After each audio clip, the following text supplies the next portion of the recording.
बहुत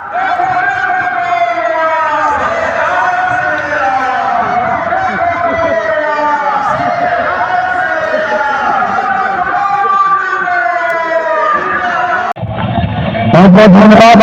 एक बार जोरदार ताली बजाया जाए प्रत्याशी के लिए। अब जिनको सुनने के लिए पूरे भारत ललायित रहता है, जिनको सुनने के लिए हम सब लोग ललायित रहते हैं, आज हम सब के बीच बाबा विश्वनाथ की धरती पर भारत के यशस्वी रक्षा मंत्री जी उपस्थित है। मैं एक बार पूरे शहर में उपस्थित लोगों से आग्रह करूंगा कि राजा सिंह जी के आने के पहले जोरदार ताली बजाकर इनका स्वागत करें। राजा सिंह जिंदाबाद, राजनाथ सिंह जिंदाबाद, जिंदाबाद।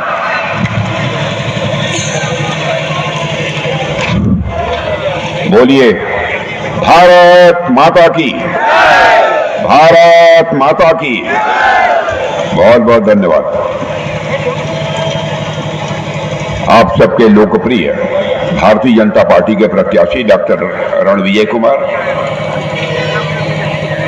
श्री गणेश जी मिश्रा संगठन प्रभारी झारखंड, श्री मुन्ना सिंह एमएलसी, श्री श्रवण कुमार, श्री राम कुमार वर्मा, सुश्री लवली गुप्ता, सुश्री कुसुम देवी, श्री नागेंद्र सिंह, रविशंकर शर्मा, उमेश पासवान, राजू कुमार विद्यार्थी, श्री चंद्रकांत मुन्ना, श्री विनोद शर्मा, श्री राजकुमार चंद्रवंशी, श्री कृष्ण कुमार जी एमएलसी, श्री ब्रजेश सिंह, श्री शिव कुमार सिंह, श्री संजय सिंह, प्रकाश सिंह, सुबोध कुमार, दीपक उपाध्याय, अमन कुशवाहा, विनय पटेल, कुमार आर्य, जय किशोर दुबे और श्री बबलू सिंह, और इस सभा में मौजूद मेरे सभी सम्मानित बहनों एवं भाइयों।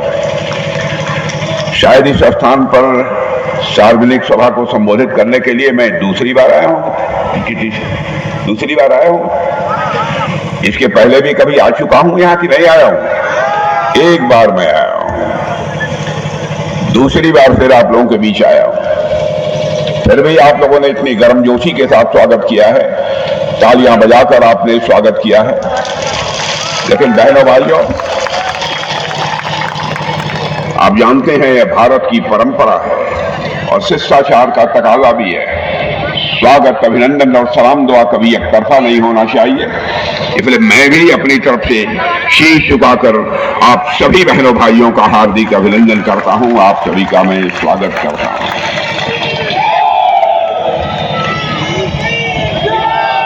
जब आपके प्रत्याशी रणविजय सिंह भाषण दे रहे थे तो मैं नीचे से लेकर ऊपर तक रणविजय सिंह की तरफ देख रहा था और उनकी बातों को बहुत ही गौरपूर्वक मैं सुन रहा था। हमारा जो लंबा राजनीतिक जीवन का अनुभव है, उस आधार पर मैं इस नतीजे पर पहुंचा हूं कि हमारे प्रत्याशी रणविजय सिंह के अंदर यहां पर सादगी है, सरलता है, वहीं पर जोखिम उठाने का भाव भी है और जरूरत पड़ी तो दृढ़ता के साथ जुल्म और अत्याचार का मुकाबला करने की कुवत भी है। और उनकी एक बात मुझे बहुत अच्छी लगी है। उन्होंने कहा कि मेरे ऊपर जिस दिन कोई भ्रष्टाचार का आरोप लग जाएगा, मैं राजनीति से संन्यास ले लूंगा।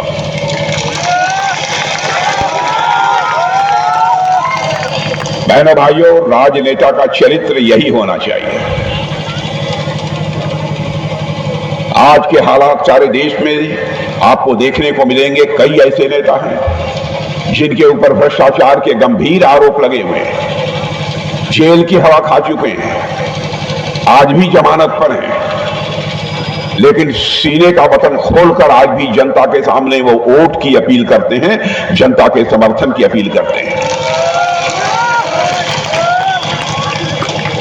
हम लोग जिस पार्टी के हैं, जिस गठबंधन के हैं, बहनों भाइयों, हमारा यह मानना है राजनेता ऐसा ही होना चाहिए कि यदि कहीं से कोई भी आरोप यदि लग जाता है भ्रष्टाचार का और प्रथम दृष्टया वह आरोप यदि सिद्ध हो जाता है तो उसे अपने राजनीतिक पद से तुरंत त्याग पत्र दे देना चाहिए और तब तक उसे पार्टी की सदस्यता स्वीकार नहीं करना चाहिए जब तक कि वह आरोप मुक्त नहीं हो जाता।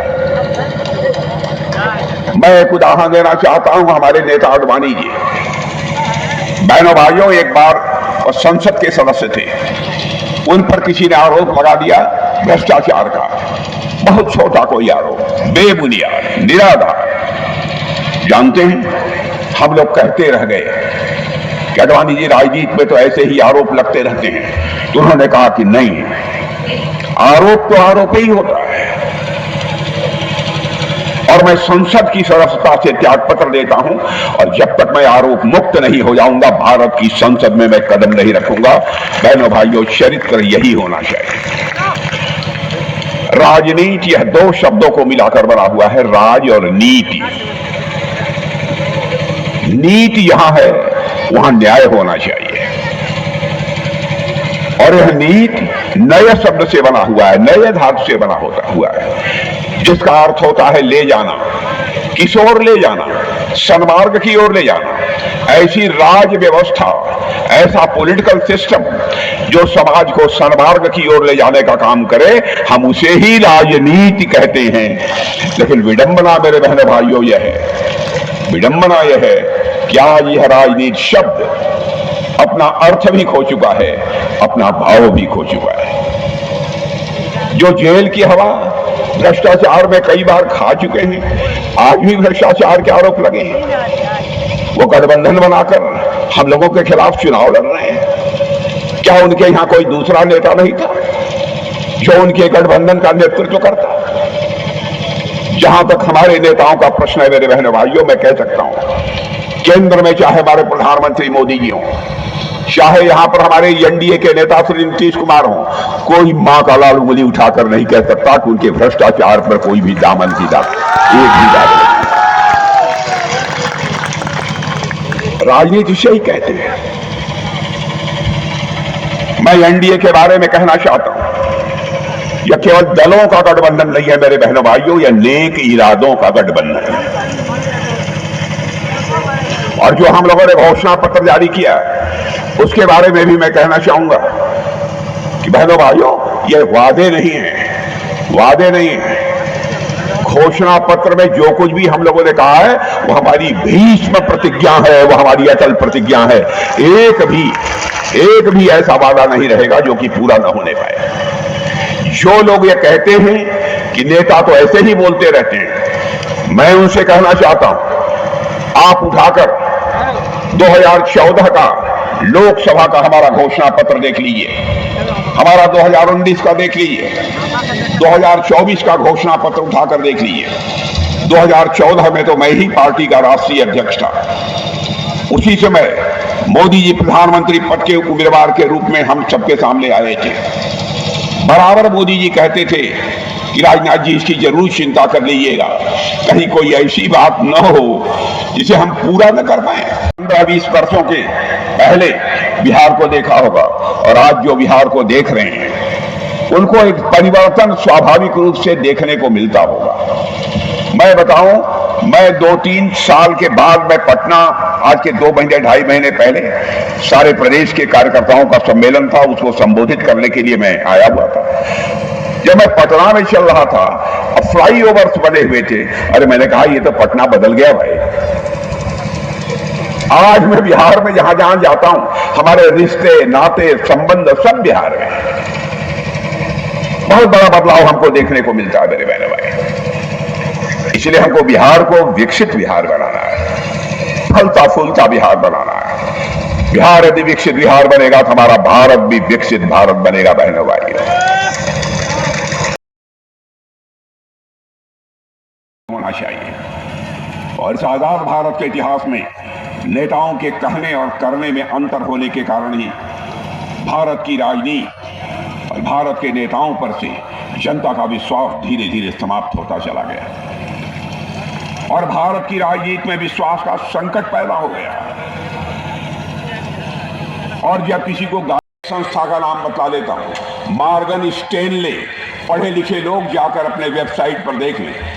मॉर्गन स्टैनले ने कहा है, जो दुनिया के हर देश की आर्थिक स्थिति का, धन दौलत का बराबर आकलन करता रहता है, और वह देश कैसा काम कर रहा है इसका भी आकलन करता रहता है।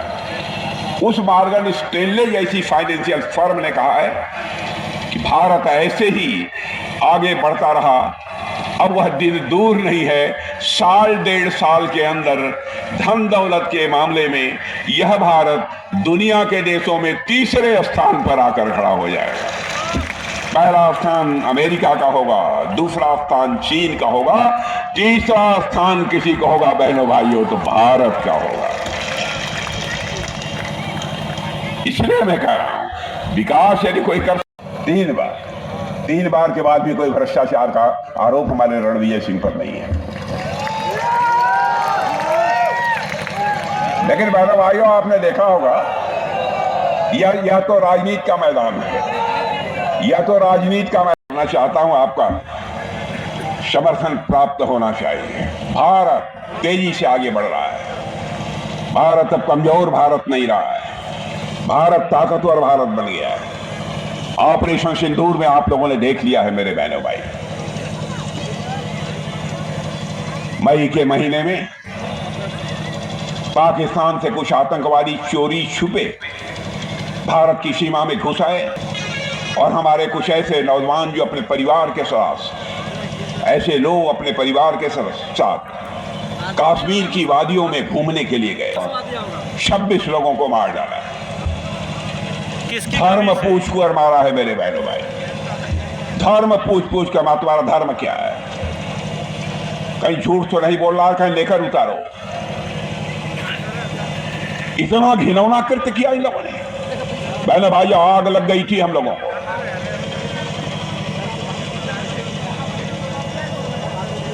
दूसरे दिन ही मैंने तीनों सेनाध्यक्षों की बैठक बुलाई और चीफ ऑफ डिफेंस स्टाफ, राष्ट्रीय सुरक्षा सलाहकार।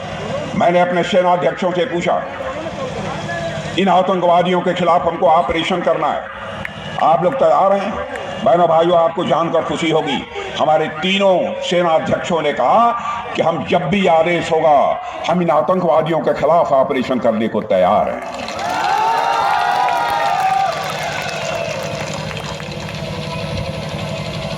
और हमने केवल आक्रमण किया तो आतंकवादी ठिकानों पर किया।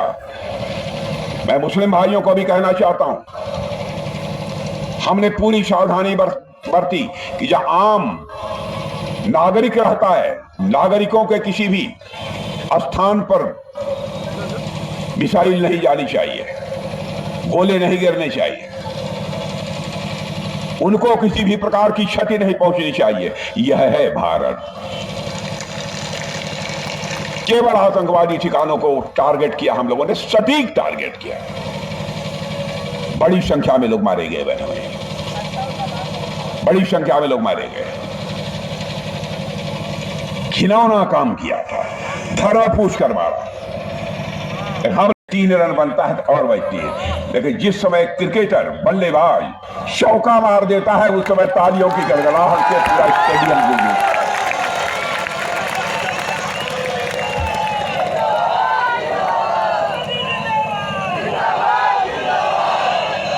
इस बार हमारे रणवीर सिंह के लिए आप चौका मार दी।